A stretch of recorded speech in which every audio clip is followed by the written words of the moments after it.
राहुल गांधी पर बड़ा हमला करते हुए प्रधानमंत्री नरेंद्र मोदी ने कहा है कि कांग्रेस करारी हार को पचा नहीं पा रही है। ये सारी बातें उन्होंने समाचार एजेंसी पीटीआई को दी एक इंटरव्यू में कही है।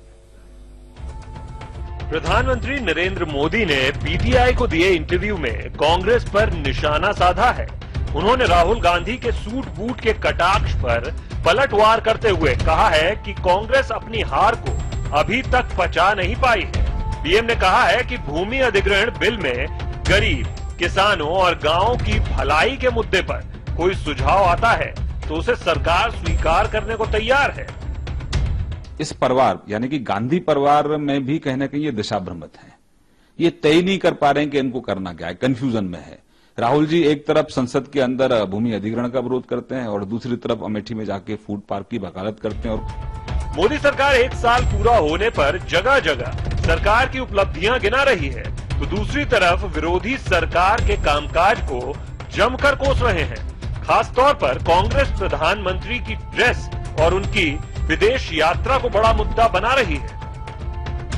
सारे देश को दुख लगा कि भारत के प्रधानमंत्री ने अपनी पद की गरिमा को गिराया है। इन्होंने परंपराओं को तोड़ा है, विदेश की धरती पर जाकर अपने देशवासियों को कोसा है, अपने देश की उपलब्धियों को नकारा है। सही माने में प्रधानमंत्री इस पे हमको आलोचना करने की जगह अपने गिरेबान में झांके और देश से क्षमा मांगे। चुनाव के हारने जीतने से डाइजेशन पर कोई असर पड़ता है, इसका अंदाजा मोदी जी और उनकी पार्टी को ज्यादा होगा कि लगातार 1952 के बाद उनकी पार्टी, चाहे वो जनसंघ हो चाहे वो बीजेपी हो, चुनाव हारती रहती है। तो चुनाव के हार जीत से डाइजेशन पर कोई असर पड़ता है, ये मोदी जी को ज्यादा इसकी जानकारी और समझ होगी। प्रधानमंत्री ने विपक्ष के इस आरोप को भी खारिज कर दिया है कि सरकार की सारी शक्तियां सिर्फ पीएमओ तक ही रह गई हैं। उन्होंने साफ कर दिया है कि अल्पसंख्यकों के प्रति हिंसा या फिर भेदभाव को उनकी सरकार किसी भी हालत में स्वीकार नहीं करेगी। समय के लिए नीरज के साथ ब्यूरो रिपोर्ट। और केरल की 2 दिवसीय यात्रा पर गए कांग्रेस उपाध्यक्ष राहुल गांधी ने बुधवार को मोदी सरकार पर खूब हमले किए। उन्होंने आरोप लगाया कि जमीन की तरफ समुद्र पर भी मोदी सरकार की नजर है।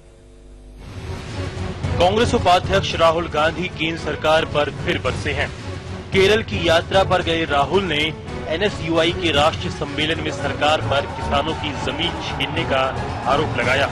राहुल ने कहा कि विपक्षी पार्टी का नेता होने के नाते ये मेरा फर्ज है कि मैं सरकार को बताऊं कि वो कहां-कहां गलत कदम उठा रही है। Narendra Modi government does not understand who they are confronting.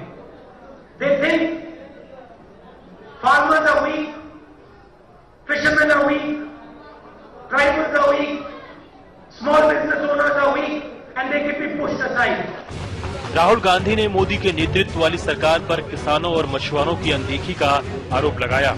उन्होंने कहा कि सरकार देश के कमजोर वर्गों को नजरअंदाज कर रही है। राहुल ने साफ कर दिया कि जब भी सरकार गरीबों के अधिकार छीनने की कोशिश करेगी, हम उसके खिलाफ लड़ेंगे। मैं मानता हूं कि प्रथम परिवार डेवलपमेंट के खिलाफ राजनीति कर रहा है और एंटी डेवलपमेंट है, एंटी ग्रोथ है ये लोग, और देश तरक्की के रास्ते पर चल रहा है और देश की तरक्की में कहीं न कहीं ये परिवार और कांग्रेस पार्टी बाधा खड़ी करने की कोशिश कर रही है। लेकिन देश के लोकतंत्र में इस तरह की ताकतों को जनता स्वीकार नहीं करती है। राहुल गांधी इन दिनों देश के कई राज्यों का दौरा कर रहे हैं, जहां वो किसानों के साथ साथ आम आदमी से मुलाकात करके मोदी सरकार पर हमला कर रहे हैं। शायद ये सब करके वो कांग्रेस के खोते जनाधार को वापस लाने की जुगत में लगे हों। समय के लिए सुरेखा के साथ ब्यूरो रिपोर्ट।